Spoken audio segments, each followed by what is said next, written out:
noite, gente! Como vocês estão? Vamos hoje, como não poderia deixar de ser, ler mais algumas páginas do livro Ave Cristo. Vamos ler hoje a página 265.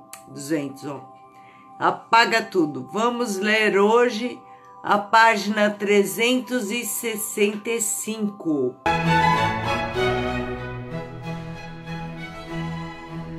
Sentem-se confortavelmente, fechem os olhos físicos, pensem em Jesus, respirem fundo.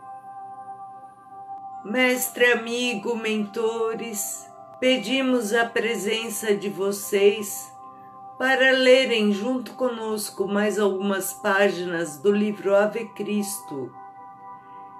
Que a leitura de hoje possa irradiar vibrações boas e essas vibrações possam chegar a todas as pessoas que estão em hospitais, doentes, seus familiares, para que todos possam ter a fé renovada. Obrigada por tudo, Senhor, que assim seja.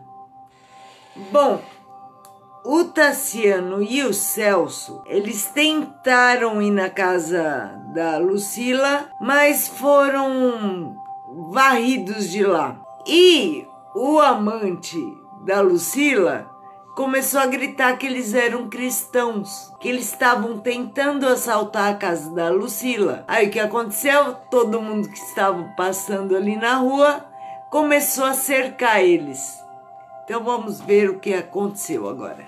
Humilhados e mudos, Tassiano e Celso, de corpo fatigado e dolorido, foram trancafiados em velhos subterrâneos do Equilino, que jaziam repletos de escravos cristãos e mendigos infelizes, considerados como trânsfugas sociais.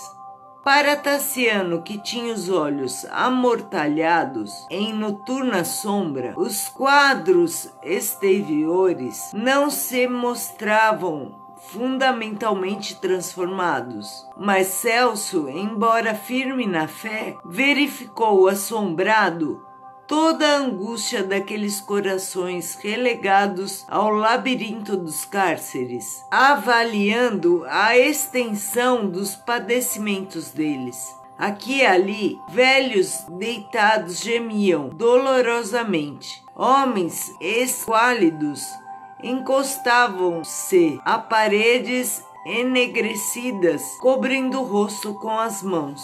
Mulheres andrajosas abraçavam crianças semi-mortas. Todavia, acima dos gemidos casados ao cheiro fétido, cânticos em surdina elevavam-se harmoniosos. Os cristãos agradeciam a Deus a graça da dor e da flagelação, regozijando-se com a palma do sofrimento.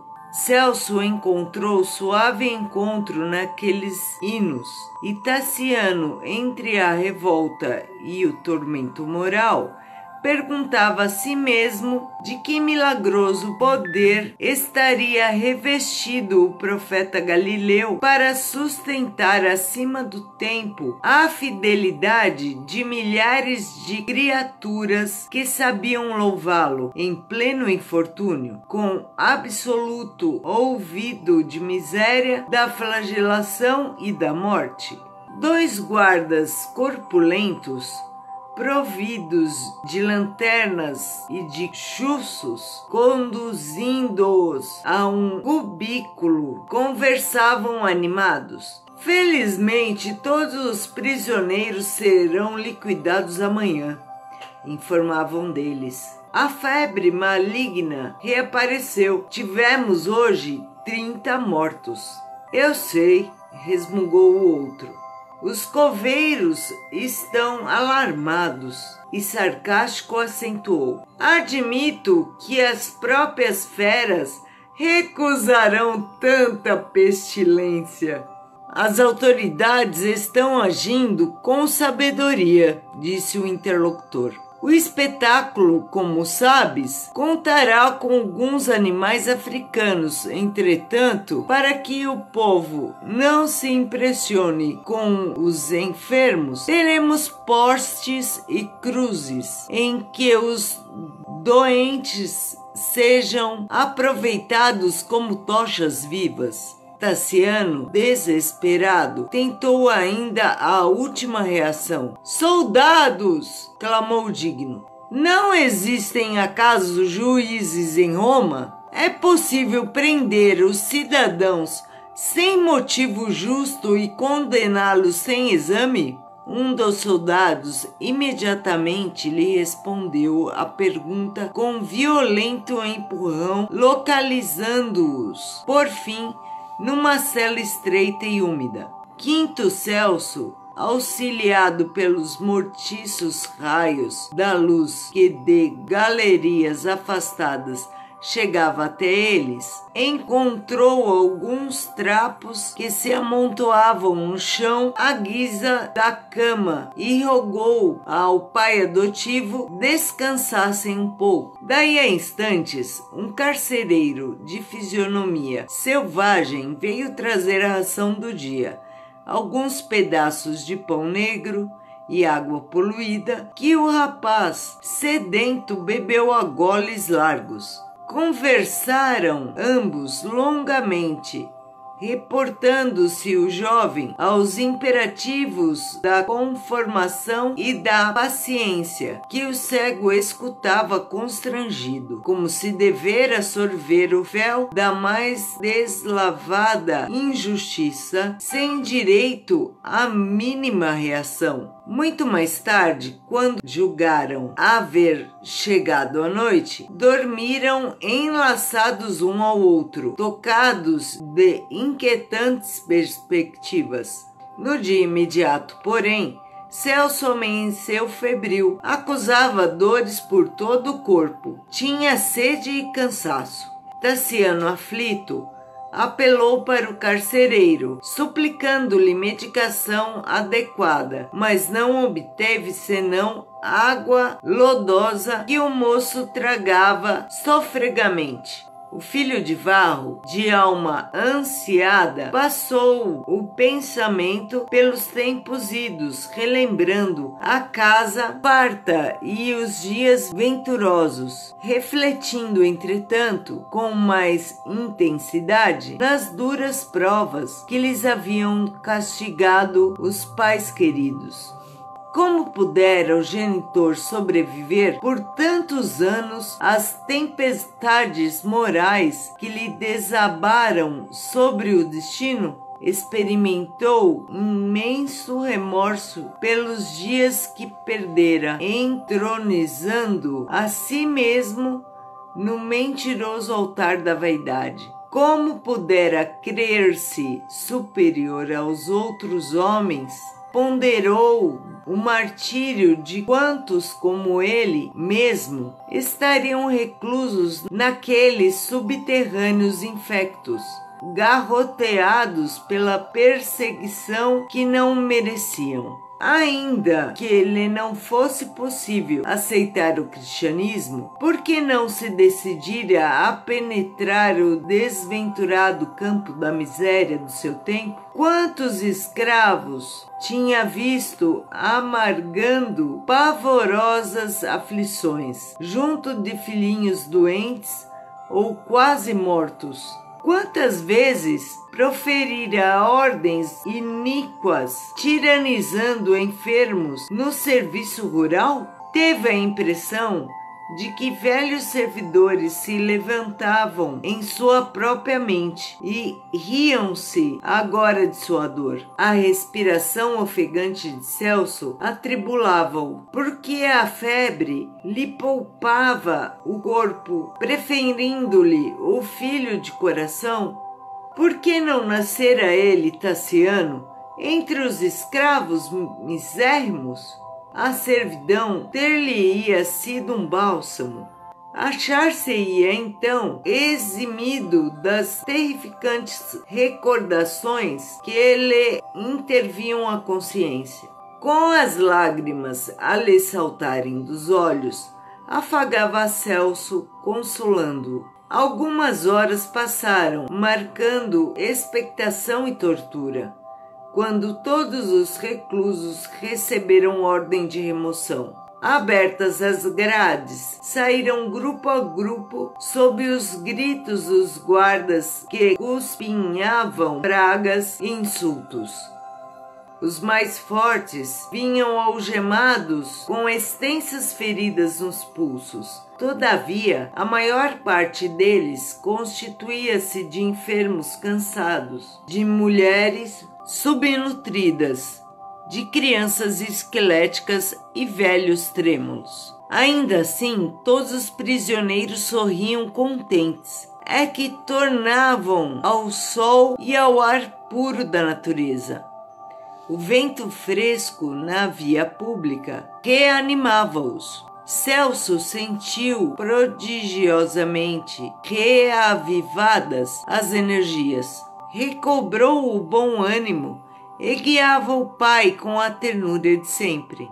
Contagiado pela sublime esperança que transparecia do rosto de todos os companheiros, revelou ao cego a irradiante e geral alegria. Ninguém ignorava o destino próximo. Sabiam que, à semelhança de um rebanho encaminhado ao abate, não lhes cabia aguardar senão o extremo sacrifício no matadouro. Mas, revelando a certeza numa vida mais alta, os cristãos avançavam de cabeça erguida e serena, com a humildade e o perdão a se lhe estamparem no semblante, parecendo estranhos as frases encarnecedoras dos soldados, verdadeiros magarefes empedernidos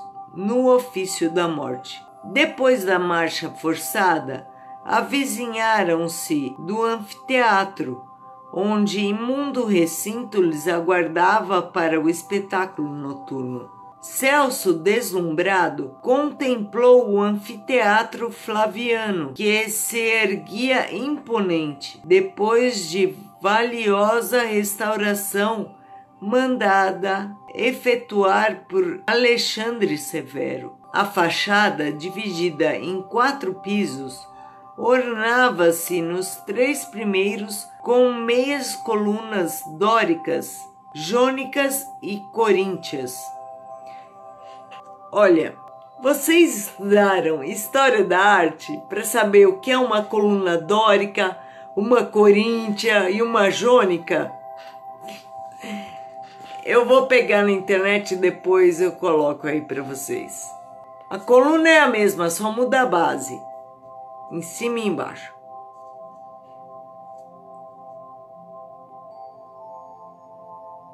Entre as quais se abriam arcadas que nos 2 andares médios alojavam primorosas estátuas.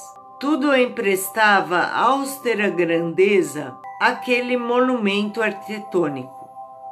Carros suntuosos, liteiras, quadrigas e bigas rodeavam o edifício.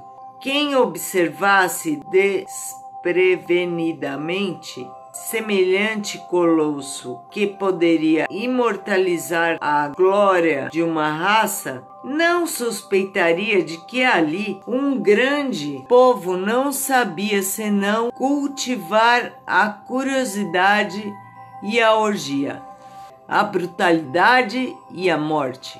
Um tribuno de fisionomia execrável leu algumas ordens aos sentenciados do dia, enquanto pretorianos de coração enrijecido ameaçavam os velhinhos cujo passo se fazia mais lento na direção do cárcere. Os seguidores do evangelho, contudo, pareciam extremamente distantes do quadro que inspirava revolta e sofrimento.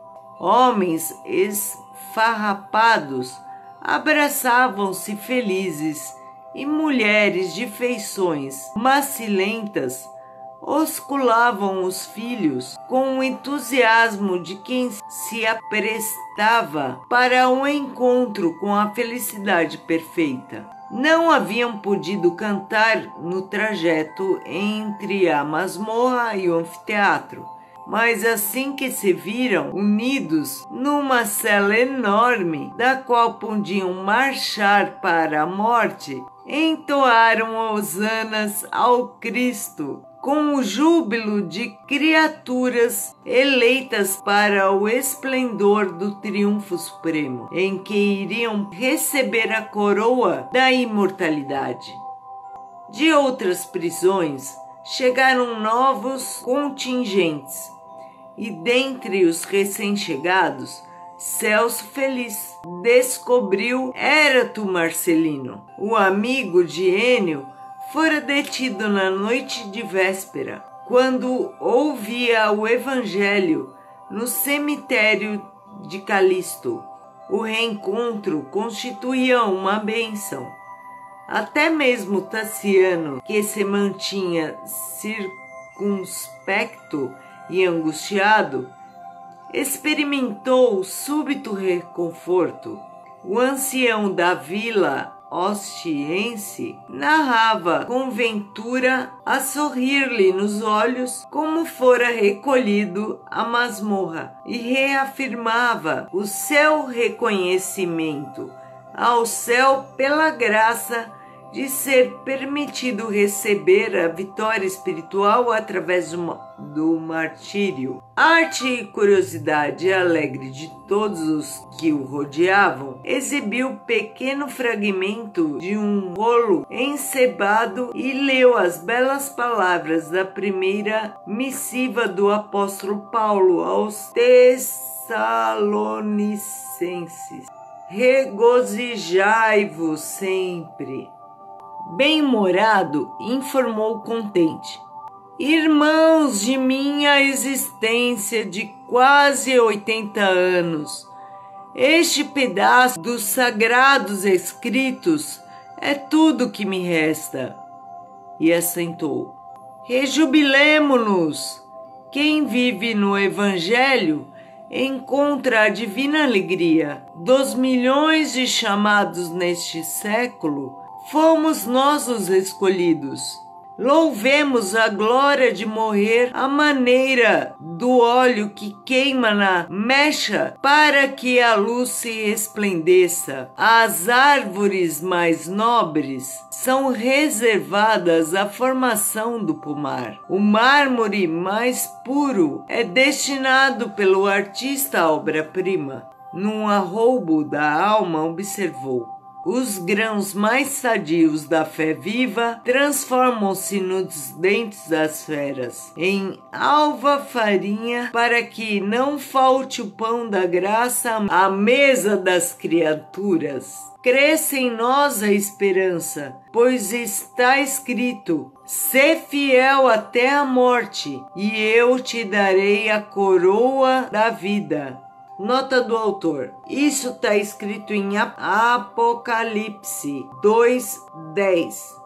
Aqueles apontamentos provocaram radiosa floração de felicidade em todos os semblantes. A assembleia andrajosa e estática parecia tomada de infinita ventura. Erato, levantando o ânimo de Celso com as suas palavras de coragem, erguia a voz, associando-se aos cânticos de regozijo. Tassiano, silencioso, perguntava a si mesmo por que motivo fora trazido ao testemunho dos cristãos, quando em verdade nunca lhes esposara aos compromissos. Que irresistível destino o arrebatava assim para aquele Cristo de que sempre fugira deliberadamente? Porque se enredara com os galileus de tal sorte que não lhe restava outra alternativa senão a de comungar com eles o sacrifício? Por que decisão dos imortais se afeiçoara tanto a Quinto Celso, que no fundo era um rapaz de origem anônima, passando a amá-lo e a querê-lo, de qual se lhe fora filho do coração? Concentrado, reconstituía o pretérito, indagando. Não mais dispunha, entretanto, de muito tempo para o solilóquio mental. Lá fora, aglomerava-se a multidão. À noite, avizinhava-se fria e sem nuvens. Começara o vozerio na gávea do monumental edifício, ecoando nos alicerces. À medida que se adensavam as sombras, crescia rumoroso o movimento popular. Elevou-se gradativamente a gritaria de massa que, se casando com a música de alaúdes, tímbales e pandeiretas, dava agora para ensurdecer. Os prisioneiros, porém, que somente deviam comparecer na arena no encerramento do espetáculo, oravam e cantavam, quando algum deles, mais esclarecido, não ocupava a atenção dos ouvintes com exortações comoventes e encorajadoras, recordando a glória de Jesus crucificado e o exemplo dos mártires da fé. Depois de variados jogos em que muitos lutadores perderam a vida e em seguida as danças exóticas, o cenário se modificou. Postes e cruzes, revestidos de substâncias resinosas, foram levantados à frente de quase 100.000 espectadores delirantes. Os cristãos doentes foram separados daqueles que deveriam tomar parte na exibição com movimentos livres e, dentre eles, Quinto Celso, pelo seu aspecto enfermiço, foi violentamente arrancado às mãos paternas. De olhos confiantes, o moço pediu a Érato que guiasse Tassiano até o poste onde ele se encontrasse, e enquanto 2 rios de lágrimas deslizaram pelas faces do filho de Varro, e este recomendou o jovem intrépido: "Coragem, meu pai, estamos juntos, a morte não existe e Jesus reina para sempre." Depois de pesados minutos de expectação, os presos foram tangidos ao rumo da arena festiva, mas como se estranho poder celeste lhes vibrasse nas cordas da alma, louvaram o Senhor que os esperava no céu. Homens de rosto hirsuto, velhos cambaleantes, aleijados e mendigos, anciãs aureoladas de neve e mulheres em quem a maturidade se revelava exuberante, jovens e crianças de semblante risonho, cantavam felizes, firmemente esperançados no sermão das bem-aventuranças. Apoiado nos ombros frágeis de Érato, Tassiano registrava em si mesmo inesperada e sublime renovação. Aquelas almas dilaceradas pela injustiça do mundo realmente não adoravam deuses de pedra. Para inspirar semelhante epopeia de amor e renúncia, esperança e felicidade, à frente da morte, vamos fazer o seguinte, já cansou a minha língua. Então paramos na página 372. Eu leio de novo a 372. Vamos terminar o livro Ave Cristo.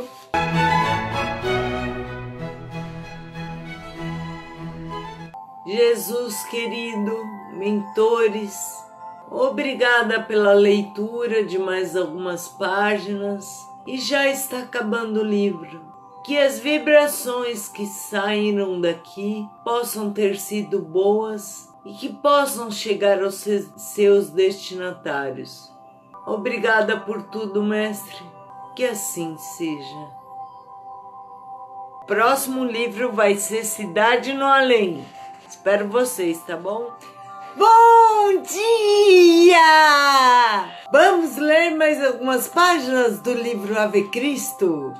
E agora já estamos no final. O próximo livro que vamos ler é Cidade no Além. É também psicografado pelo Chico Xavier. Mas é bem legal esse livro porque mostra, tem várias figuras esse livro, de como é o nosso lar, que é a colônia espiritual, né? Quando a gente desencarna, a gente pode ir para essa colônia, porque ela fica bem em cima, acho que do Rio de Janeiro.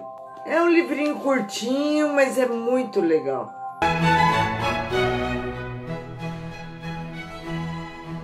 Então, antes da gente terminar o livro, vamos fazer uma prece.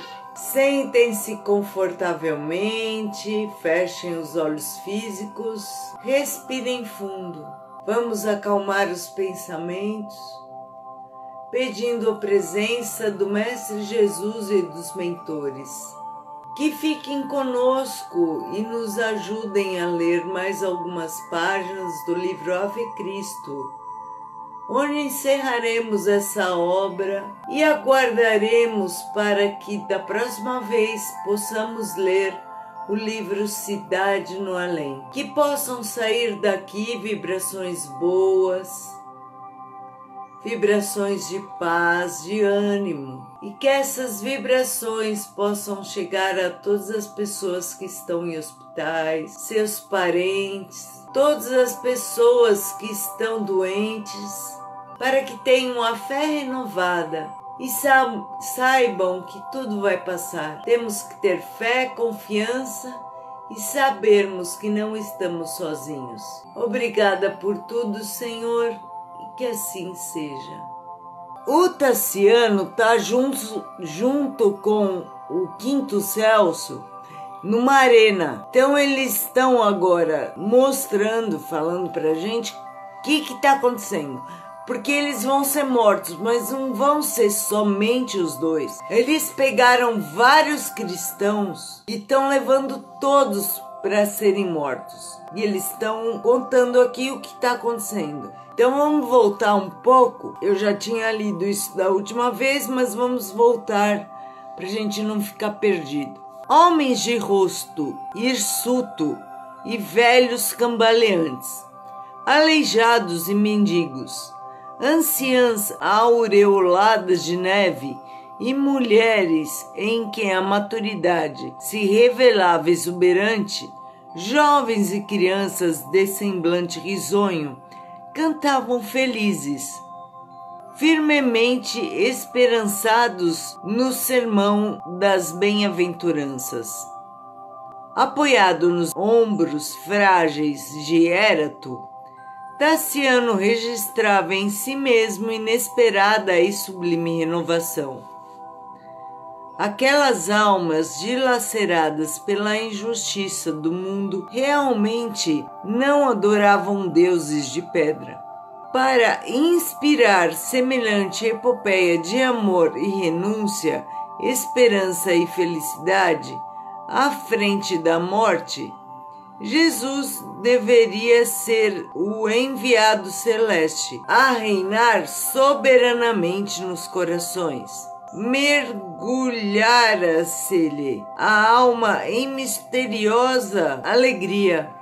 Sim, finalmente reconheceu naqueles instantes supremos que, semelhante a prolongado e tremendo temporal, o tempo passara para ele, destruindo os ídolos mentirosos do orgulho e da vaidade, da ignorância e da ilusão. A ventania do sofrimento deixara-lhe as mãos vazias.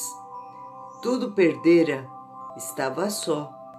Mas naqueles momentos breves, encontrara a única realidade digna de ser vivida, o Cristo, como o ideal de humanidade superior que lhe cabia ir ao encontro e alcançar. Lembrou-se de Blandina, de Basílio e de Lívia, guardando a impressão de que os três se achavam ali, estendendo-lhe os braços em sorrisos de luz. Recordou Quinto Varro com indizível carinho. Encontraria o genitor além da morte? Mal sabe ele que o genitor está do lado dele. E vivo! Nunca experimentara tamanha saudade de seu pai como naquele minuto rápido. Daria tudo para revê-lo e para afirmar-lhe a ternura que por aqueles instantes da morte a vida efetivamente não lhe fora vã. Chorava sim, no entanto, pela primeira vez chorava de compreensão e reconhecimento, emotividade e alegria. Recordou quantos lhe haviam ferido o coração no curso da existência, e como se estivesse a reconciliar-se consigo mesmo, a todos enviou pensamentos de jubilosa paz. Os estreitos passos daquela redentora caminhada de alguns metros haviam, porém, terminado. Amparando-se Marcelino, escutou os gritos selvagens dos espectadores que se apinhavam nas bancadas do pódio e dos menianos, nas galerias, nos patamares, nos vomitórios. Que nome é esse? Nos vomitórios. É vomitórios mesmo. E nas escadas. Milhares e milhares de vozes reclamavam em coro animalescas: as feras! As feras! Contudo, intimamente renovado, Tassiano sorria. Após ligeira busca, Éracto encontrou o poste em que Celso fora ligado para o sacrifício e cumpriu o que prometera, reaproximando pai e filho para o instante supremo. Meu filho, meu filho! Soluçava Tassiano feliz, tateando o corpo de Celso, cujas mãos de carne não mais poderiam acariciá-lo. Eu senti o poder do Cristo em mim, agora eu também sou cristão. Exultado de satisfação íntima por haver atingido a realização do maior e do mais belo sonho de sua vida, Celso bradou: louvores sejam entoados a Deus, meu Pai! Viva Jesus! Nesse mesmo instante, soldados ébrios atearam fogo aos lenhos que se inflamaram facilmente. Gemidos, apelos discretos, rogativas de socorro e orações abafadas, partidas de vários pontos, fizeram-se ouvir por entre labaredas crescentes que, ao crepitar da madeira, se desdobravam no ar, semelhantes a serpentes inquietas, proclamando a vitória da iniquidade, enquanto leões, panteras e touros bravios penetravam a espaçosa arena, incentivando o furor da turba, sedenta de sensação e de sangue. Ajoelhando-se diante de Quinto Celso, que o contemplava embevecidamente, o cego compreendeu que o fim havia chegado e rogou: meu filho, ensina-me a orar. As chamas, porém, ganhavam o corpo do rapaz a contorcer-se. Celso, contudo, reprimindo o próprio sofrimento, falou calmo, banhado em paz: meu pai, façamos a prece de Jesus, que Blandina pronunciava: Pai nosso que estás nos céus. Oremos em voz alta.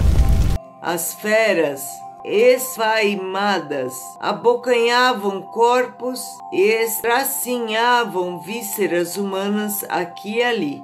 Mas como se vivesse agora tão somente para a fé que o iluminava à última hora, Tassiano, genuflexo, repetia a comovedora oração: Pai nosso que estais no céu, santificado seja o teu nome, venha a nós o teu reino, seja feita a tua vontade, assim na terra como no céu.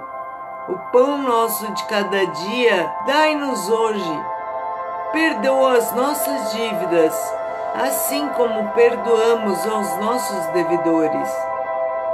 Não nos deixeis cair em tentação e livrai-nos do mal, porque teu é o reino, o poder e a glória para sempre. Assim seja. O romano convertido não mais ouviu a palavra do filho. A cabeça de Celso tombara para a frente, desgovernada. Tassiano ia erguer a voz quando patas irresistíveis rojaram-no ao saibro argenteado da arena. Turvou-se-lhe o cérebro, mas em seguida, ao choque rápido, qual se o Cristo lhe enviasse milagrosa claridade, as pupilas mortas, recuperou a visão e identificou-se ao lado de seu próprio corpo, que jazia imóvel numa poça de areia sanguinolenta. Procurou o quinto Celso, mas, divina felicidade! Viu do poste de martírio emergir não um filho adotivo, mas seu próprio pai. Quinto Varro, que lhe estendia os braços murmurando: Tassiano, meu filho, agora poderemos trabalhar em louvor de Jesus para sempre. Deslumbrado, reparou que as almas dos heróis abandonavam os despojos envolvidas em túnicas de luz por entidades que mais se assemelhavam a formosos arcanjos aéreos. Beijou as mãos paternas, como alguém que saciava saudades terrivelmente sofridas, e tentava algo dizer quando viu Blandina, Basílio, Lívia e Rufo cantando de alegria no grupo de espíritos venturosos que formavam Corvino, Luciano, Hortência, Silvano e outros paladinos da fé, todos a lhe dirigirem sorrisos de confiança e de amor. Por cima do corpo negro do anfiteatro, desafiando-lhe as trevas, centenas de almas radiantes seguravam lirial estandarte em que brilhava a saudação tocante e sublime. Ave Cristo! Os que vão viver para sempre te glorificam e saudam. Deslumbrante caminho descerrara-se nos céus. Embriagado de júbilo, Quinto Varro colocou o filho de encontro ao peito e, rodeado pela grande assembleia dos amigos, avançou para o alto como um lutador vitorioso que conseguira subtrair ao pântano de sombra um diamante castigado pelos cinzéis da vida para fazê-lo brilhar a plena luz. Cá embaixo, a crueldade gritava em regozijo. A chusma delirava na contemplação de corpos incendidos, ao sinistro banquete de carnificina e da morte. Mas ao longe, no firmamento iluminado, cuja paz retratava o amor inalterável de Deus, as estrelas fulguraram, apontando os homens de boa vontade, glorioso porvir. E acabou! E muito legal, eu gostei muito da história. E ela mostra o que vai acontecer, porque somos eternos.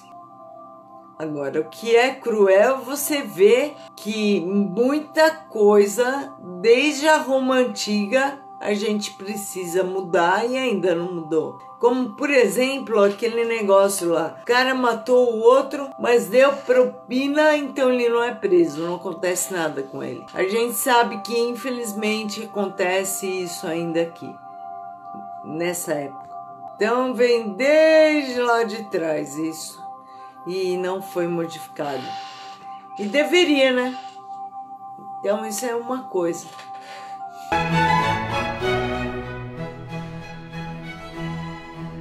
Então vamos agora fazer uma prece final de agradecimento.